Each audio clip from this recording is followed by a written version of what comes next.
Lee Tae-min stood at the window of the transport ship and watched Harmony Prime grow larger in the darkness of space. The massive station looked like a metal flower with 12 arms reaching out from its center. Each arm belonged to one of the 12 alien races that made up the Galactic Council. Today, he would walk into that station and ask them to accept humanity as a full member of their group.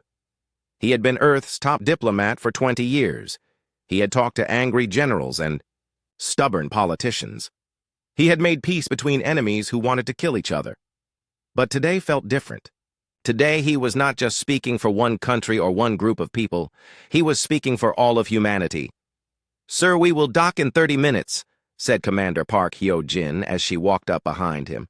She was tall and strong, with sharp eyes that missed nothing.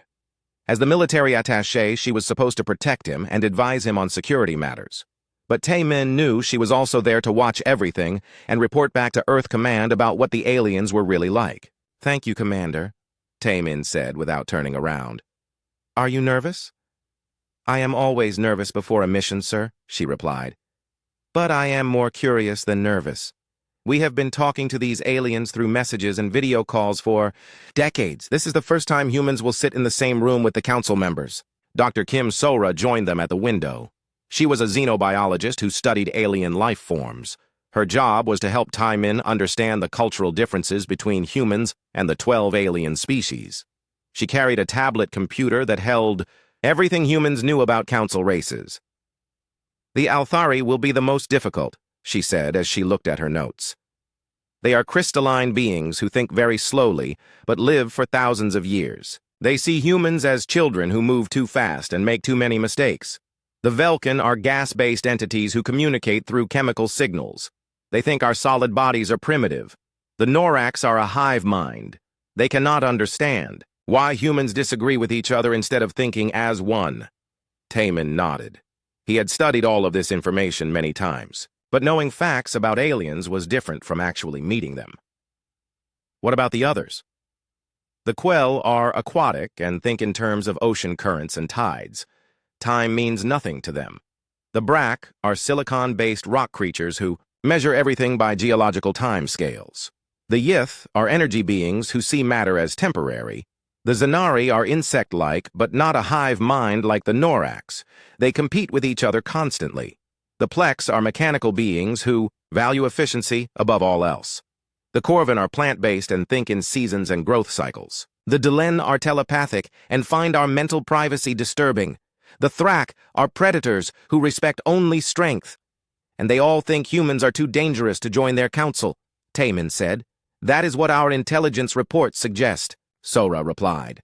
"They have been watching us for 80 years since we developed faster-than-light travel. They see how quickly we expand to new worlds. They see how we fight wars but also make peace. They think we are unpredictable." The transport ship shuddered slightly as it connected to the docking bay. Tae-min straightened his formal diplomatic uniform and checked his appearance in the reflection of the window. He was 55 years old with gray hair at his temples. His face showed the stress of decades spent in difficult negotiations, but his eyes were still bright with hope. "Remember," he told his two companions, "we are not here to threaten anyone. We are here to show them that humans can be trusted partners. We want to trade with them and learn from them. We want to explore the galaxy together instead of alone." They walked through the airlock into Harmony Prime. The station's interior was unlike anything humans had ever built.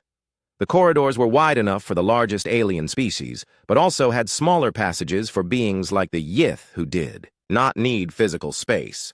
The air smelled of ozone and strange chemicals. The gravity felt slightly lighter than Earth normal. Other aliens moved through the corridors, but none of them looked at the humans. Some floated in hover chairs filled with liquid. Others walked on legs that bent in impossible directions. A few were simply clouds of gas held together by energy fields. Tae-min tried not to stare, but it was difficult. After decades of only seeing aliens on video screens, this was overwhelming. A Plex unit approached them. It looked like a walking metal skeleton with glowing blue eyes. "Ambassador Lee Tae-min of Earth," it said in perfect English through a speaker in its chest. "I am designated Protocol Unit 7. I will escort you to the council chambers." They followed the mechanical being through several corridors and up a long ramp. The council chambers were in the center of the station where all 12 arms met. The doors were massive and made of some kind of black material that seemed to absorb light. "The council is ready to receive you," Protocol Unit 7 announced. The doors opened silently. The chamber inside was enormous and circular. 12 platforms were arranged around the edge, each one designed for a different alien species. At the center was a smaller platform for visitors. The lighting was dim and came from sources Taman could not identify. On the largest platform sat Chancellor Velthara of the Althari. She looked like a living diamond with countless facets that reflected light in strange patterns. Her voice came from vibrations in the crystals that made up her body. "Human delegation, you may approach the center platform."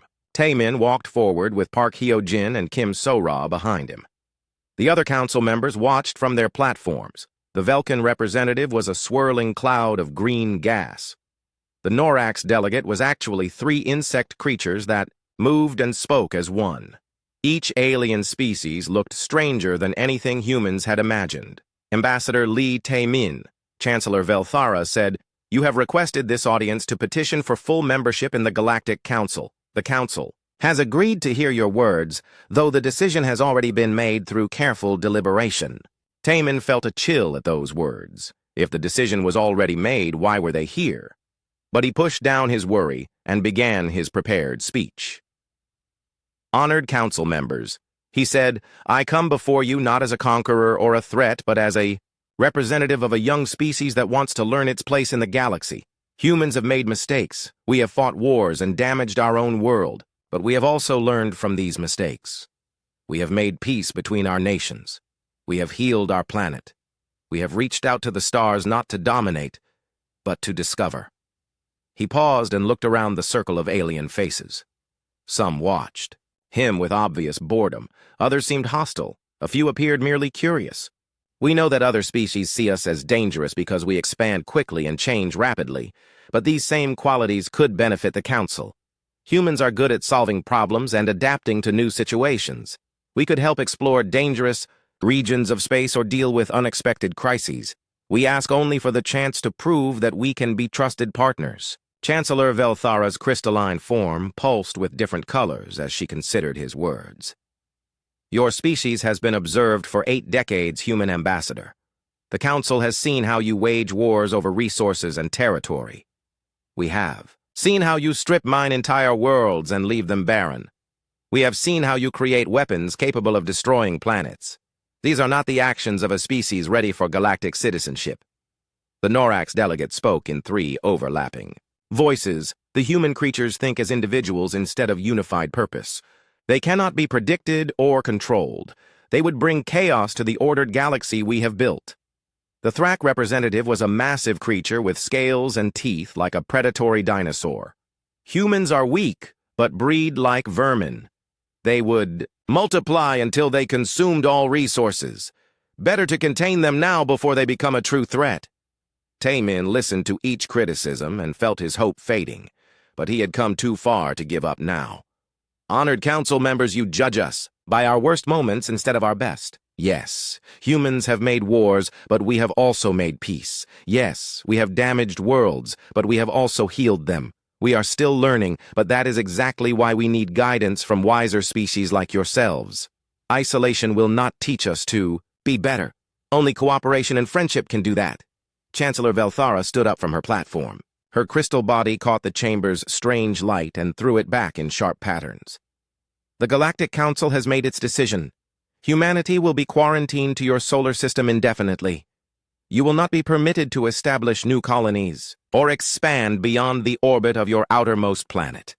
This conversation is concluded." Taemin stared at her in shock. "Chancellor, please, you cannot make this decision without allowing us to present our full case. We have evidence of our peaceful intentions and our contributions to galactic knowledge. Surely the Council believes in justice and fair treatment for all species." "The Council believes in protecting the galaxy from dangerous influences," Velthara replied coldly. "Your species will remain in quarantine until you prove you are no longer a threat. That may take centuries or millennia. The decision is final." The other council members began to file out of the chamber. Some looked satisfied. while others seemed bored by the whole proceeding. None of them looked at.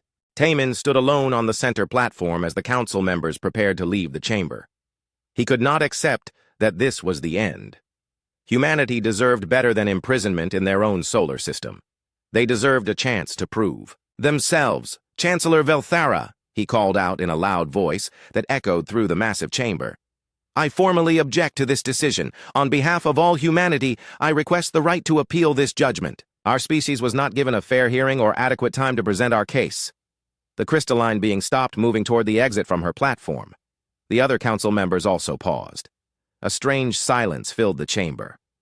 Park Hyo-jin grabbed Tamin's arm and whispered urgently, Sir, we need to leave now. Something is wrong. But Tamin pulled free from her grip. I will not abandon my duty, he said quietly. Then he spoke louder to address the council. The Galactic Accords state that all species have the right to fair treatment and due process. You have denied humanity both of these rights. I demand that you follow your own laws. Chancellor Velthara turned back to face him. Her crystal facets caught the light and threw it in sharp, angry patterns. Human ambassador, you dare to lecture the Galactic Council about our own laws? You dare to make demands in our sacred chamber? I dare to ask for justice, Tamin replied.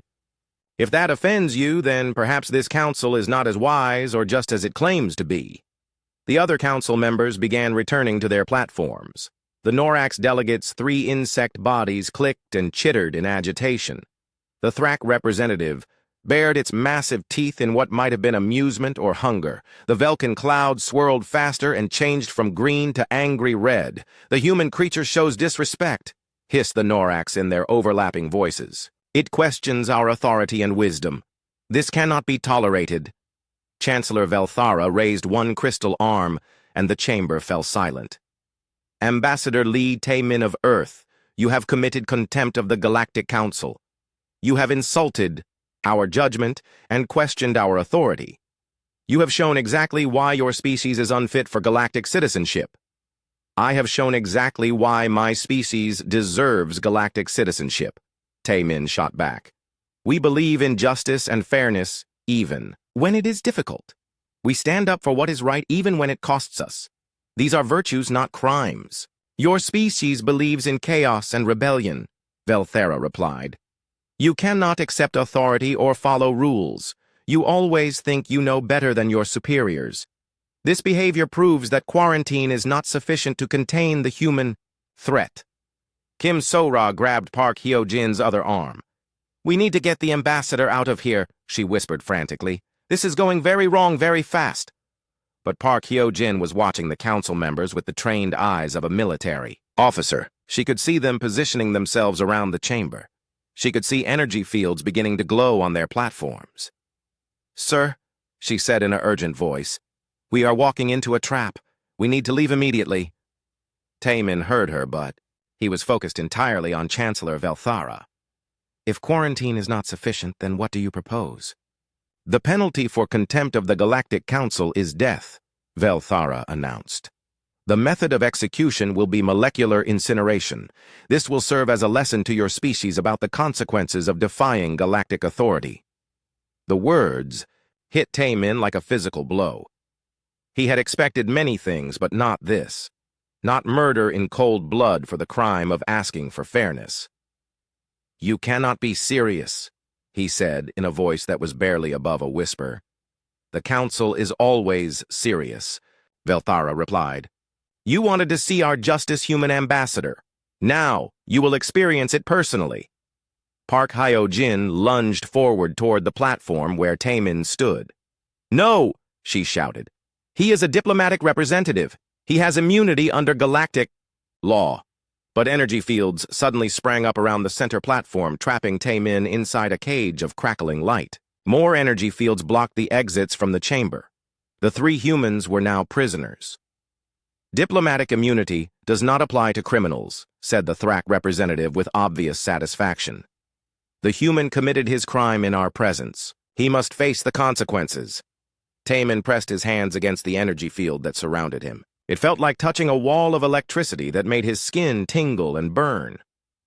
At least let my companions go, he said. They have done nothing wrong. They will witness your execution and carry the message back to your species. Chancellor Velthara declared, "All humans must learn what happens to those who defy the Galactic Council." Park Hyo-jin threw herself against the energy field that blocked her path to Tae-min. The electricity sent her flying backward, but she got up and tried again. "You monsters!" she screamed. "He came here in peace. He offered friendship and cooperation. This is how you repay diplomacy?" "This is how we maintain order," the Velkan delegate said in a voice like wind through pipes. "Lesser species must learn their place or face extinction." Kim So-ra was frantically working on her tablet computer, trying to establish a communication link with their ship. "I cannot get through," she said with tears in her eyes. "They are jamming all signals. No one will know what happened here." But Tae-min had activated a small recording device built into his diplomatic uniform. It was designed to document important negotiations. Now, it would document something much more terrible. "Actually, they will know," he said in a calm voice that surprised everyone, including himself. "This device is broadcasting on an encrypted military frequency. Earth Command will receive every word and image." Chancellor Velthara's crystal form pulsed with angry colors. "It does not matter. Your species will still learn the lesson we intend to teach." The molecular incineration device descended from the ceiling of the chamber. It looked like a metal spider with dozens of thin legs that ended in glowing tips. Each leg was designed to target specific types of molecules in a living body. The process would be slow and incredibly painful. "Any last words, human ambassador?" asked the Norax delegate with obvious enjoyment. Tae-min looked at Park Hyo-jin and Kim So-ra through the energy field that separated them. Both women were crying but trying to stay strong for his sake. He thought about his wife and children, back on Earth. He thought about all the humans who had dreamed of joining the galactic community as equals. "Yes," he said in a clear voice that carried throughout the chamber. "I have last words for my people and for this council." He turned to face the recording device and spoke directly to it, knowing that his words would reach Earth. "My fellow humans, remember what they do to those who seek peace. Remember what they do to those who offer friendship. Remember what they do to those who ask for justice. Remember this moment, and never forget it." Then he turned back to face Chancellor Velthara. "And to this council I say that you have made the greatest mistake in galactic history. You think you are teaching humanity a lesson about your power. Instead, you are teaching us a lesson about your nature. We came here believing that advanced civilizations must be wise and just. You have shown us that advancement without wisdom is just sophisticated barbarism." The molecular incineration device activated with a low humming sound. The glowing tips of its metal legs began to emit beams of energy that penetrated Tae-min's body and started breaking down his molecular structure from the inside. The pain was beyond description. It felt like every cell in his body was being torn apart and set on fire at the same time. But the process was designed to keep him conscious and aware for as long as possible. The council wanted him to suffer, and they wanted his companions to watch him suffer. Park Hyo-jin threw herself against the energy field again and again, trying desperately to reach him. The electricity burned her face and hands, but she kept trying. "Stop this!" she screamed at the council members. "Stop this right now!" But they watched with cold interest as if they were observing a scientific experiment. The Althari recorded everything with crystal memory devices. The Norax chittered excitedly as the three parts of their group mind shared the experience. The Thrak licked its lips with a tongue like a black snake. Kim So-ra fell to her knees and vomited from the horror of what she was witnessing. Her tablet computer slipped from her hands and clattered on the floor. All her scientific training had not prepared her for this deliberate cruelty. Tae-min's screams echoed through the chamber as the molecular incineration device slowly destroyed his body. His skin began to crack and peel, his hair caught fire, his eyes clouded with blood and tears. But somehow he remained conscious and aware. "Humanity will remember," he gasped through lips that were splitting and bleeding. "Humanity will remember what you are." The process took 17 minutes. When it was finally over, nothing remained of Ambassador Lee Tae-min except a small pile of ash on the platform where he had stood. The energy fields deactivated and Park Hyo-jin collapsed onto the platform where her friend had died. "Take this message back to your species. Chancellor Velthara said to the two surviving humans. "This is what happens to those who challenge galactic authority. Your quarantine is now permanent. Any attempt to leave your solar system will result in the complete destruction of your home world." Park Hyo-jin slowly got to her feet. Her face was burned from the energy fields, and her uniform was torn and bloody. The emergency session of the Human Colonial Assembly convened 18 hours after the diplomatic ship returned to Earth orbit. President Choi Min-ho had called representatives from every human world and orbital station to witness what Park Hyo-jin had brought back from Harmony Prime. The Great Hall in Geneva was packed with delegates who had traveled through space to be here for this moment. Park Hyo-jin stood at the center of the hall with her face still bearing burn scars from the energy fields that had tried to stop her from reaching Tae-min. Dr. Kim So-ra sat nearby looking pale and shaken but determined to give her testimony. Between them on a small table was a metal container holding all that remained of Ambassador Lee Tae-min.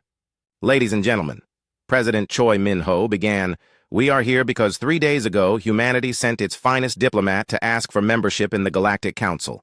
Today we received his ashes and a declaration of war disguised as a quarantine. Commander Park Hyo-jin will now show you what the Council did to our representative."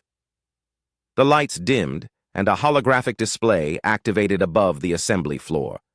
The recording from Taemin's diplomatic uniform began to play, showing every detail of what had happened in the council chambers. The assembled delegates watched in stunned silence as their ambassador was trapped in energy fields and slowly murdered while alien beings observed with cold satisfaction.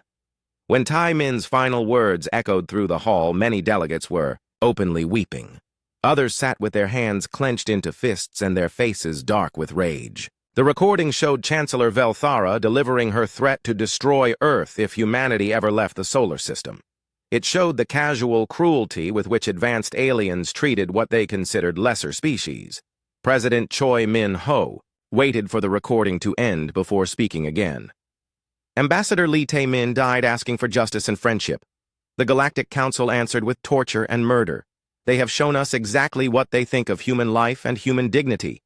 Admiral Song Ki-woo rose from his seat in the military section. He was an old man with gray hair and eyes like steel, who had commanded human forces during the colony wars 20 years earlier. "Mr. President, with your permission, I would like to present our military assessment of the situation." "Proceed, Admiral." Song. Ki-woo activated his own holographic display showing star charts and fleet positions. "The Galactic Council has made a critical error in judgment. They believe that quarantining humanity to the solar system will contain the threat they perceive. They do not understand that they have actually created the very threat they feared." He manipulated the display to show human colony worlds and military installations. For the past 50 years, human expansion has been peaceful and gradual. We have been careful not to provoke alien species or claim territory too aggressively. We have held back our military capabilities and focused on exploration and trade. The Council saw this restraint as weakness. The display changed to show technical specifications for human weapons and ships. What the Council does not know is that humanity has been preparing for the possibility of conflict with alien species since we first detected their signals. "We have developed technologies and strategies that we hope never to use. The murder of Ambassador Tae-min has changed that calculation completely." General Han Woo-jin of the Colonial Marines stood up from his seat. He was a massive man with scars from ground combat on 3 different worlds. Admiral Song is correct. The Council thinks they have caged a harmless animal. They have actually cornered a predator. Humans fight differently than any species they have encountered. We do not follow their rules of warfare. We do not show mercy to enemies who show none to us. Dr. Ryu Yunbi from Human Intelligence rose to speak.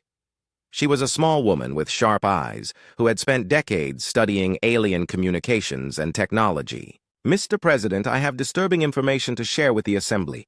Our analysis of intercepted Council communications shows that they have been actively sabotaging human expansion for years."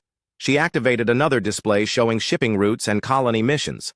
17 colony ships that we thought were destroyed by space pirates or accidents were actually attacked by Council forces.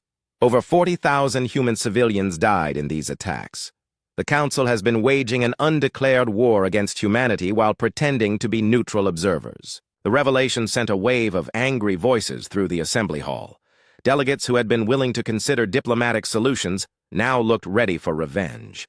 The systematic murder of human colonists was an act of genocide that demanded justice.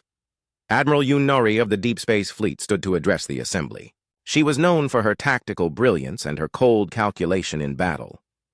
The Council's strategy was to slowly weaken humanity through hidden attacks while publicly maintaining the pretense of neutrality. They planned to quarantine us when we became too weak to resist. The execution of Ambassador Tae-min was meant to break our spirit and force us to accept permanent imprisonment. She paused and looked around the hall at the faces of her fellow humans. They have miscalculated badly. Instead of breaking our spirit, they have united us. Instead of forcing surrender, they have created total commitment to war. Every human world and every human ship is now ready to fight. President Choi Min-ho called for order as the delegates' voices grew louder. The question before us is simple, he said. Do we accept quarantine and imprisonment as the price of avoiding war? Do we allow the murder of Lee Tae-min and 40,000 colonists to go unanswered? Do we bow to alien authority and abandon our right to explore the galaxy? No! Shouted delegate after delegate throughout the hall. The word echoed from every section as humanity's representatives made their choice clear. Colonel Park Jun-seo of the assault troops stood up. He was Park Hyo-jin's younger brother and had requested permission to speak for the ground forces. My sister watched our ambassador burn alive while aliens laughed at his suffering. Those same aliens now threaten to exterminate our entire species if we dare to leave our own solar system. There is only one possible response to such threats. Commander Lee Dong-woo of the Stealth Destroyer Squadron rose from his seat. The Council believes that advanced civilizations must be peaceful and restrained. They cannot imagine that humans might be both advanced and ruthless. They are about to learn that evolution does not always favor the gentle. Major Shin Yuna of the Iron Wolves Battalion stood up from the military section. They wanted to see human nature. We will show them exactly what humans become when you torture our diplomats and threaten our children. We will show them what total war looks like when it is waged by a species that evolved as hunters. The vote was called, and the result was unanimous. Every delegate from every human world voted for war against the Galactic Council. There were no abstentions and no dissenting voices. Humanity had made its choice. President Choi Min-ho rose to deliver the formal declaration. Let it be recorded that on this day humanity chose war over slavery and death over dishonor. Let it be recorded that we tried diplomacy and were answered with murder. Let it be recorded that we offered friendship and received genocide in return. He gestured toward the container holding Tae-min's ashes. Lee Tae-min died believing that advanced species must be capable of wisdom and justice.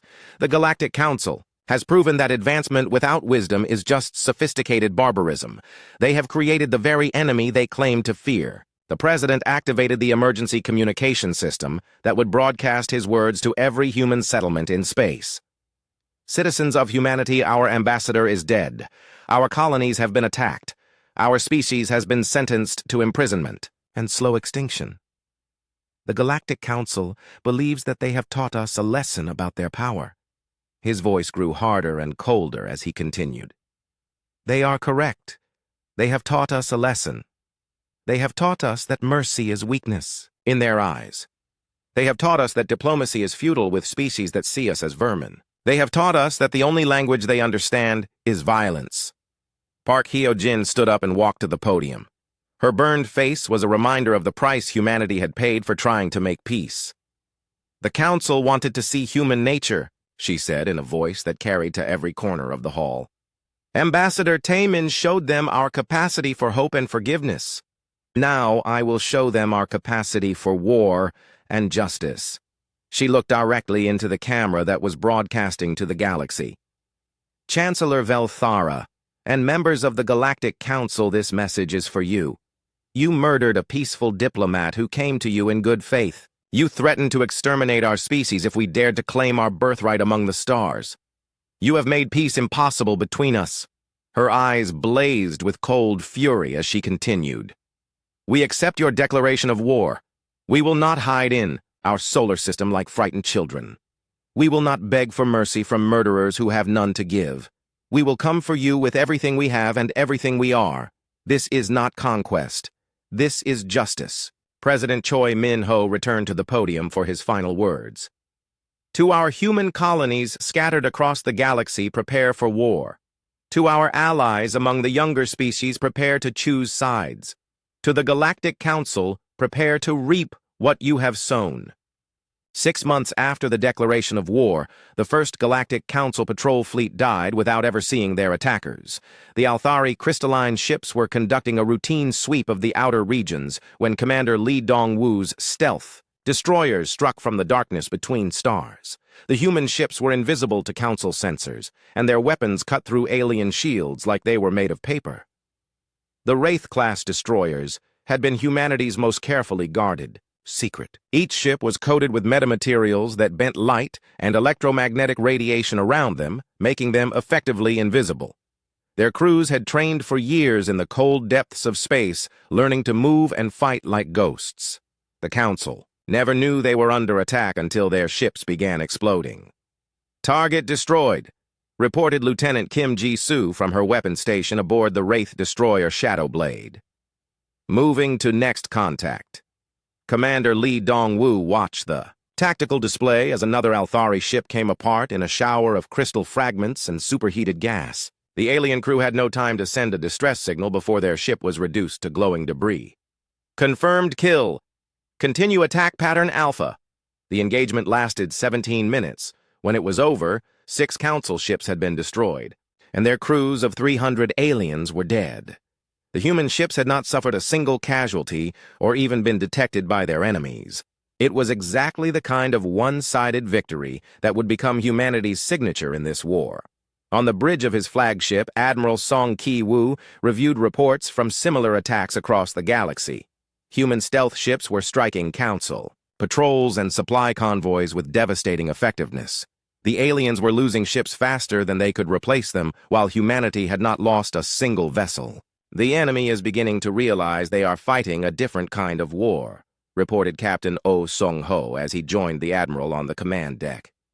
His ship, the Retribution, was one of humanity's new Dreadnought-class vessels equipped with weapons that had never been tested in combat until now. Admiral Song nodded as he studied the tactical reports. The Council expects warfare to follow their established patterns.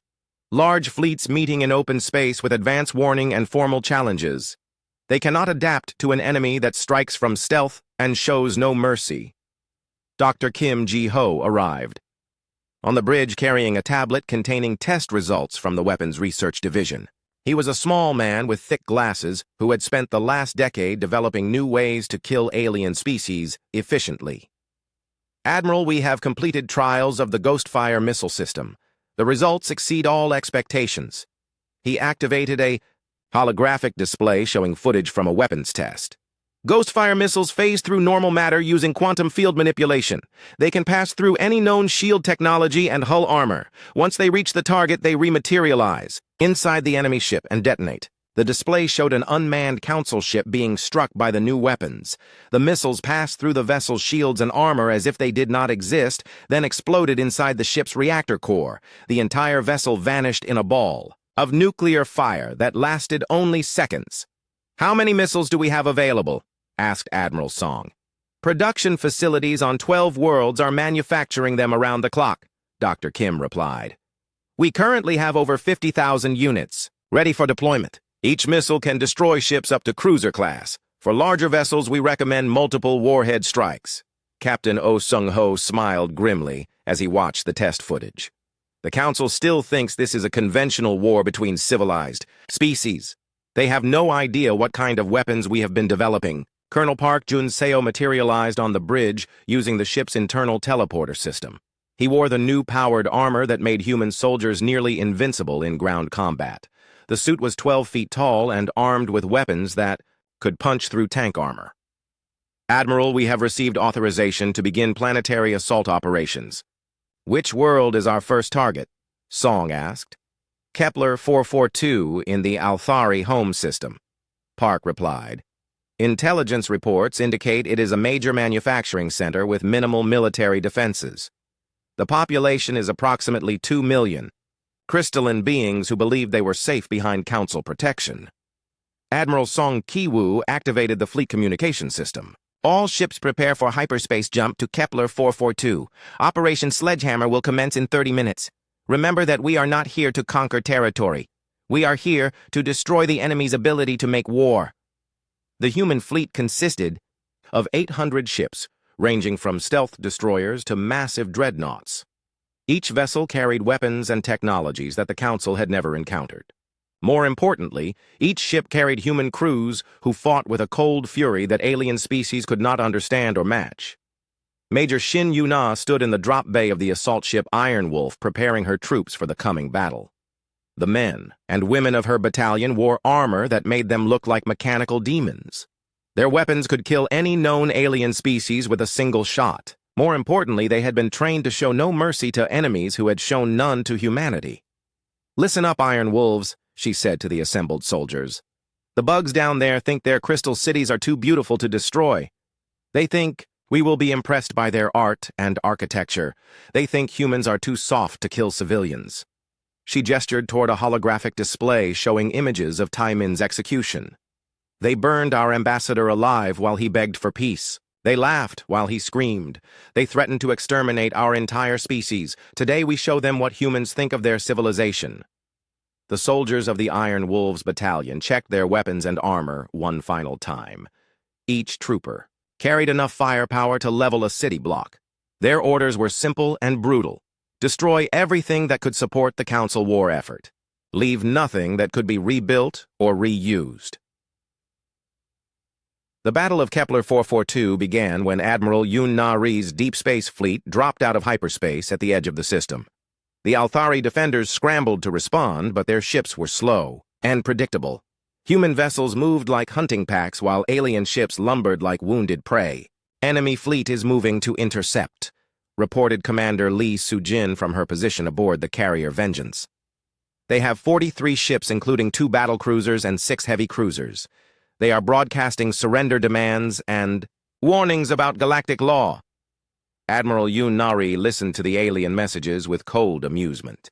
"Tell them we stopped following galactic law when they murdered our diplomat. Launch all fighters and begin missile bombardment. I want their fleet destroyed in 20 minutes. Human fighter craft swarmed out of their carriers like angry insects. Each small ship was faster and more heavily armed than anything the Council had ever built. The pilots had trained for years in tactics that emphasized speed and aggression over the cautious maneuvering that alien species preferred. Commander Park Hyo-jin led the first fighter squadron into battle. Her face still bore scars from her attempt to save Tae-min, but her eyes burned with the cold fire of revenge. "All fighters attack Pattern Omega. Show them no mercy because they showed us none." The human fighters tore through the Althari formation, like bullets through glass. Their weapons were designed specifically to counter crystalline biology. Energy beams that could shatter crystal structures at the molecular level turned proud alien warriors into clouds of glittering dust. The Ghost Fire missiles arrived 30 seconds after the fighters began their attack. The alien ships tried desperately to intercept the incoming warheads, but the missiles phased through every defensive measure. One by one, the Council vessels exploded from within as nuclear fire consumed their reactor cores. The largest Althari battlecruiser lasted almost 3 minutes before 7 Ghost Fire missiles penetrated its armored hull and detonated simultaneously. The explosion was visible from the planet's surface as a new star that burned briefly in the dark sky before fading to nothing. Colonel Park Jun-seo led the ground assault while the space battle was still raging. His dropships descended through the planet's atmosphere like meteors while alien fighters tried uselessly to stop them. The ships landed in the crystal cities that the Althari had spent centuries building and immediately began deploying troops. The Iron Wolves battalion moved through the crystal streets like an unstoppable force of destruction. Their weapons reduced, alien architecture to powder, and their armor shrugged off every defensive measure the inhabitants could deploy.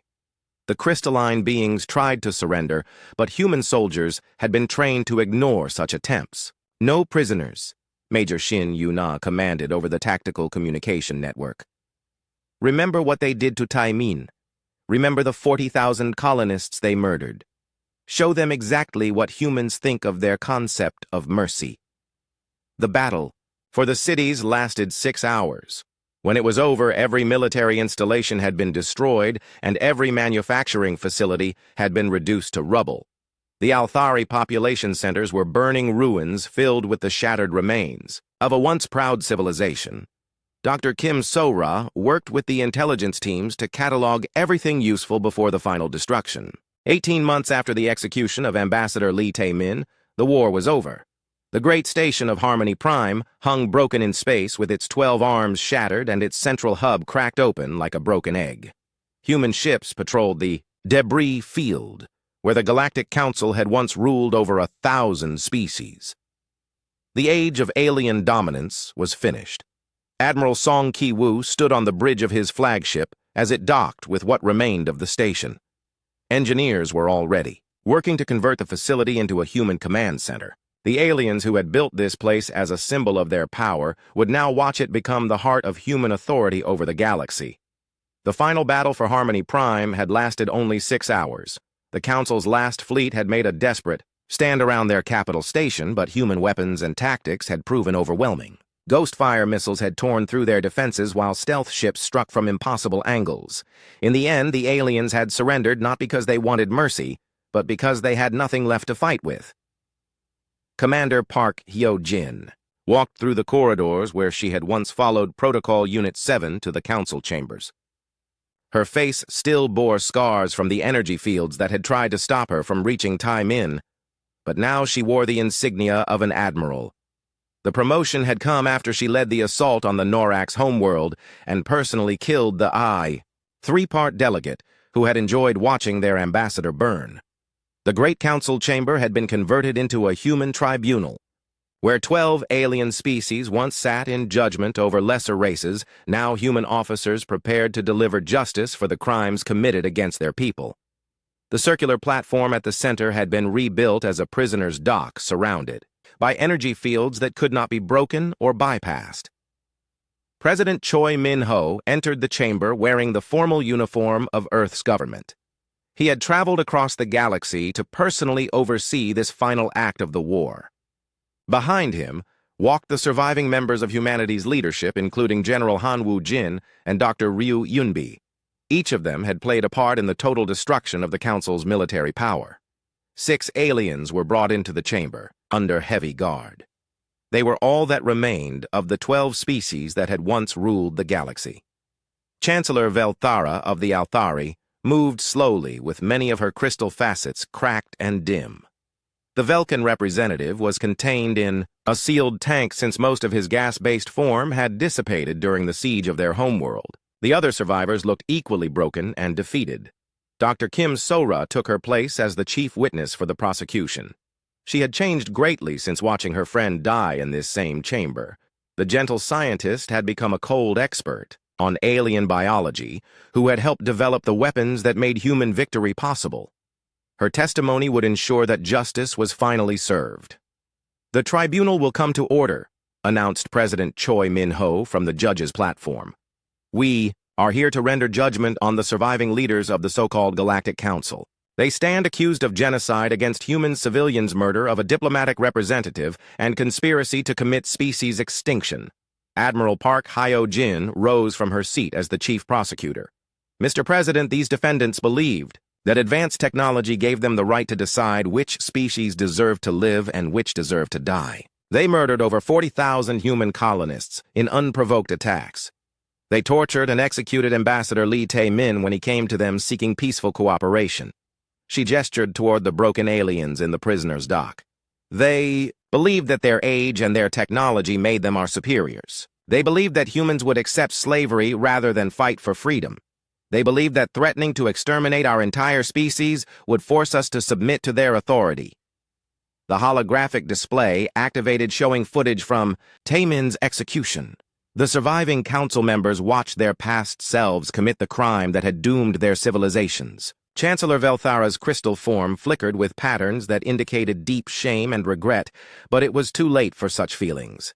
The evidence shows that these defendants planned and executed a campaign of genocide against humanity, Park Hyo-jin continued. They used their military superiority to attack civilian targets.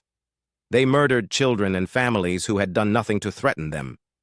They showed no mercy to innocent people and asked for none in return. Dr. Kim So-ra stood to give her testimony about what she had witnessed in this chamber 18 months earlier. I watched Chancellor Velthara order the molecular incineration of Ambassador Tae-min. I watched the other defendants observe his torture and death with satisfaction. I heard them threaten to destroy Earth if humanity dared to resist their authority. Her voice grew harder as she continued. They wanted to teach us about galactic power. They wanted to show us what happened to species that challenged their rule. They succeeded in teaching us exactly what they were and exactly what needed to be done to stop them. The trial lasted 3 days as evidence was presented about each crime the Council had committed. Recordings of alien communications showed their plans to slowly exterminate humanity through hidden attacks and economic pressure. Intelligence reports revealed weapons programs designed specifically to target human biology. The evidence was overwhelming and undeniable. General Han Woo-jin testified about the ground campaigns that had broken the Council's military power. We gave them the same mercy they showed our ambassador, he said simply.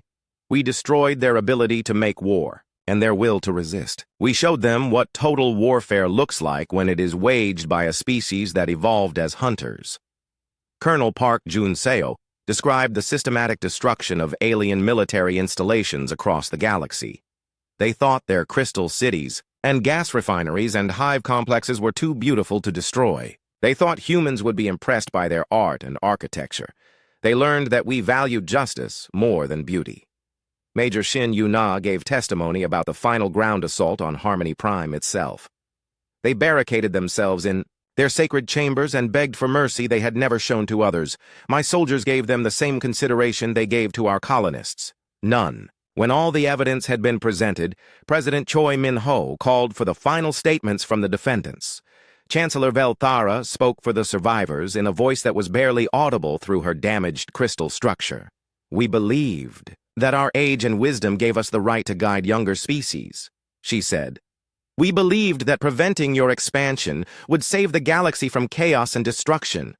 We believed that the execution of your ambassador would teach you to respect our authority. She paused and looked around the chamber that had once been the center of her power. We were wrong about everything. We underestimated your capabilities and your determination. We created the very threat we sought to prevent. We turned potential allies into implacable enemies. The Velkin representative spoke through a mechanical translator since his original form could no longer generate coherent sounds. We offer no justification for our actions. We ask only that you consider the thousands of years of peace our council maintained before your species achieved faster-than-light travel. President Choi Min-ho listened to their words without expression. You maintained peace by threatening to exterminate any species that challenged your rule. You maintained order by committing genocide against those who refused to submit. Your peace was built on the graves of species you deemed inferior. The tribunal recessed for deliberation, but the outcome was never in doubt. The evidence was clear, and the crimes were undeniable. When the session resumed, President Choi Min-ho delivered the verdict. The tribunal finds all defendants guilty on all charges. The penalty for genocide and murder of diplomatic representatives is death by molecular incineration. The sentence will be carried out immediately. The same device that had killed Ambassador Tae-min descended from the ceiling of the chamber. The aliens who had once watched a human burn alive now faced the same fate they had imposed on others. The irony was not lost on anyone present, but as the device activated, President Choi Min-ho raised his hand to stop the execution. However, this tribunal recognizes that revenge is not the same as justice. The sentence is commuted to life imprisonment on the prison world of Kepler 438. The defendants will live with the knowledge of what their actions cost them and their species. Chancellor Velthara looked up at the human president with what might have been gratitude or simply shock. Why do you show mercy to those who showed you none? Because we are not you, Choi Min-ho replied. Because we remember what it means to be civilized even when civilization has failed us. Because Ambassador Lee Tae-min believed that advanced species should be better than their worst impulses. Admiral Park Hyo-jin felt a mixture of satisfaction and regret as she watched the aliens being led away to their imprisonment. Justice had been served, but the cost had been enormous. The galaxy would never be the same after the war humanity had been forced to fight. The surviving council species were placed under human administration as protectorates. Their military forces were dismantled, and their weapons programs terminated.